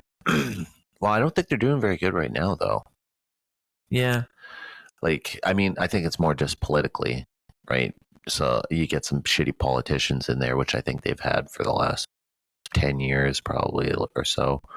But it's been rough for them, I think. Yeah. Yeah, it seems like it's just England too. Like ever since the Queen died, they're like way under the radar. Yeah, They were always kind of under the radar, but that's like, how they like it, under the radar. oh, now more than ever though. Mm-hmm. Well, because technically the Queen still rules, right? She rules us in Canada for sure, but it's said that she still rules in America as well. I would believe it. Because when they had the War of Independence, the monarch at the time, he wrote their, what was it called, like a charter or something like that, and I think it was the Charter of Virginia, and he is still listed like in documents as the Prince of America. So even though, because he was originally supposed to he paid, right? Yeah, The yeah. King of England or Britain or whatever paid for all the army and everything to come over and take over America, or not, take over, but like colonize America, right? And so once they had all that shit set up, they spent all this money, and then those guys are like, oh, well, we want to do our own thing. So they felt like, oh, well, we spent all this money to get this colonized, set up and everything, and now you guys are trying to break free. Like, we want our investment, right? Yeah. And so after they kind of won the war, then the monarch was like, okay, well, if I'm giving up, I still want to be paid, my reparations here for setting this all up. And so that's where this kind of underlying, tax to a monarch has kind of played in, where they say that, like, basically we still pay to the crown, like, our tax money still goes there, and Yeah. and in Canada for sure. Oh yeah. The Queen still people forget, but the Queen still has, or King now, but like they still have the monarch power. Like any judge, any police person in Canada, they all pledge allegiance to the Queen, or to the King now, right? To the monarch, they pledge allegiance to the monarch, whoever's in charge, right? So they, as an oath, it says like they will not take stand against the monarch. Yeah. Like that's part of the oath you take as like if you're going into the police force and whatever. Like they have their ceremony, and you have to say your thing like, I promise to, uphold the monarch and this and that, which means if they ever came into some situation where it was like, oh, you need to go arrest the king because of this or that, and they're like, well, I can't, Yeah. legally. Prince Harry, he's gone mad down in Toronto. He's shooting up a fucking Yeah. Someone's got to stop him. We can't. Yeah. We can't. Now, here's a question I want known. Is it the monarch? Do they say monarchy? Like, what do they factually say? Because I remember, and we all just got real used to saying the Queen. Yeah. It was always the Queen. It was always be the Queen. She's going to live forever. It doesn't matter. But she didn't live forever. She's gone. And now it's Chuck. And do we say the king or do we say the monarchy? Because now, Well, for now, we say the king. Well, are we gender appropriate by just saying monarchy? Just keep it fluid. Yeah, no more king and queen. Whoever steps in, we're good. the owner of the world. Yeah, I guess they would be. Yeah. Well, I mean, in a lot of the grand conspiracy theories, the monarch is the top of the chain, right? It always is kind of tossed between a few people, right? It's like, oh, like the Rothschilds or whatever, right, are at the top, and then the Pope is often cited as being the most powerful person in the world, right? And then it comes back to the monarch. But we all speak English. Yeah, that's the winning language. We can even use that as a measuring stick. the world uses English. Mm-hmm. And England themselves, the Queen's crown has quite a few jewels in it, or the Queen's former crown, Mm-hmm. the King's crown now, has a lot of jewels, and each one of those jewels is a place that they conquered. Like an easy one, just off the top of my head, Barbados. Barbados is British. Mm-hmm. They drive on the other side of the street. They use pounds. They're a British colony. Yeah. But so they're one of many. England owns them. Mm-hmm. They own us, even though we have our own money and we have our own thing going on. They still own us. We could say, yeah, we can say that they rule the world. Yeah. Nobody else does. If it was one of these other places, like you're saying, we should be speaking their languages by rights. Jewish or, whatever. Yiddish. Yiddish, yeah. Yeah. The going religion would be Judaism. Yeah. Not Christianity. And we'd pledge allegiances to Moses, I guess, in that scenario. Yeah. But we pledge it to God, and it was always understood that red string goes right back to a cross, not to a Hindu deity. Mm-hmm. Yeah. And then we got real clever about our wording, saying, no, it's God. It encompasses all of them. Come join us. Yeah. Well, that's what it seems like Catholicism was like basically the like all the religions basically kind of rolled up into one, Yeah, like all the different portions of it that they liked, like, oh, we'll take a little of this and a little of that, and they jumbled it all up, and they're like, bam, Catholicism. You believe this now? Yeah. Because if I heard this example today, we have gambling. Gambling is risking your money, and say, okay, well, if man or woman loves gambling so much, why don't you just give them all the money in the world, and then they can gamble all day long? But then they don't want to gamble. They have to have that risk. Long ago, our risk was waking up every day, like the poor African people or the people in Gaza. Mm-hmm. Their day by day is a risk. They don't know if they're gonna wake up the next day. That's a real worry. We have to simulate that worry. We have to have something to reach for. That's why gambling is such a great balance of that. You have to risk. The reward is great. It keeps you coming back to a point where people will destroy themselves at gambling. Yeah. If you can't just like hold back and so if you're not ride the wave. Yeah. If you're not a kingdom going for conquest, if you're not sending your men out on those risks for that great reward of putting an extra room on your house or getting any of the spoils we've been talking about, there's no point. So the only thing you got to control a mass is religion. Have them reach for that goal that you can't prove, but it's at the end of your life. If you live a good life and follow these steps, A, B, C, at the end you'll get a reward. It's the same as gambling. I'm gambling on it. Yeah, they've always said religion is the opiate of the masses. Yeah, I love that saying because it's so true. Mm-hmm.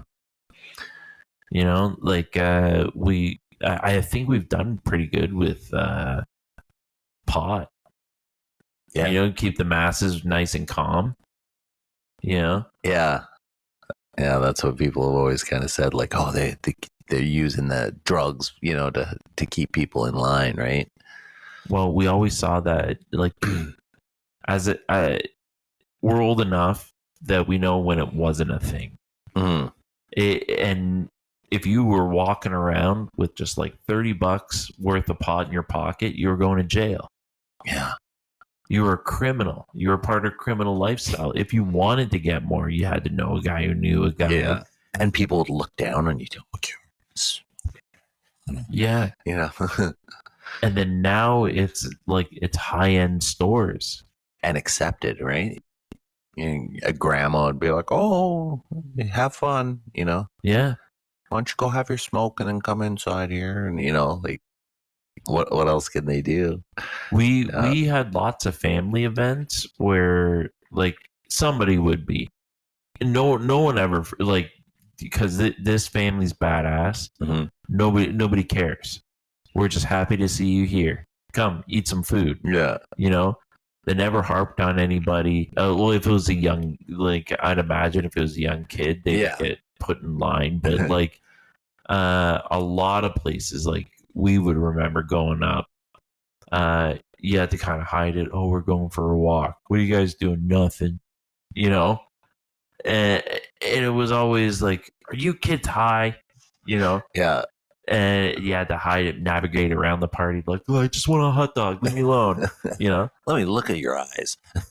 this family don't care, and then it was legalized, and it dropped away in the family. You know, like, oh, it's not fun anymore. Yeah, Really?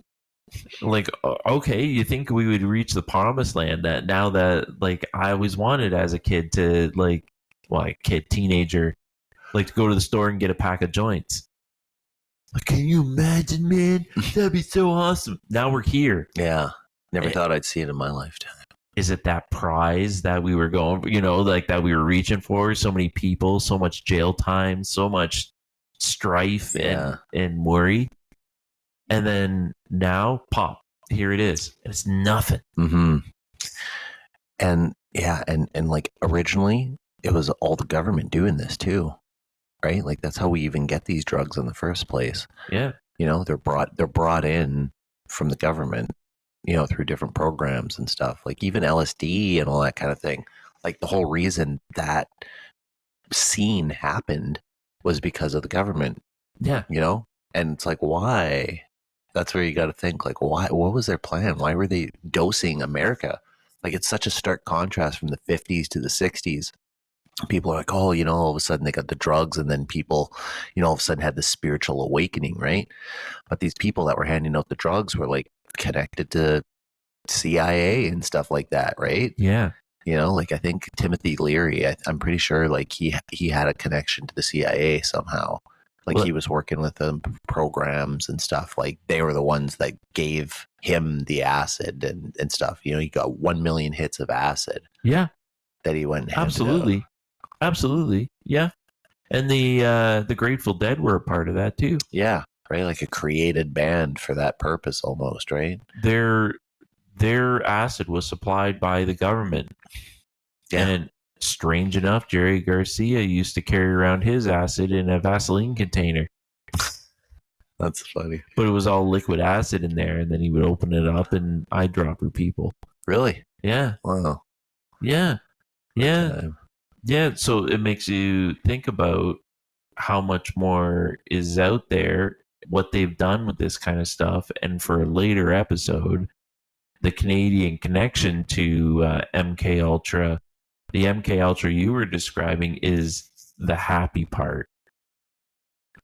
The Canadian side of it is the evil part. Oh. Happened in Quebec. Really? Near Montreal. It's a mental hospital called Ravens Rock. Ooh. Dun dun. Yeah. Yeah. Definitely save that for an episode. I've never heard of that. We'll put a pin in it because it's a good one. Yeah. It's a real good one. It hits close to home. It's meaningful. Yeah. Yeah. Well, we have hit that 2-hour mark now. Are we running on Podbean? Yeah. Yeah. So did it cut us off?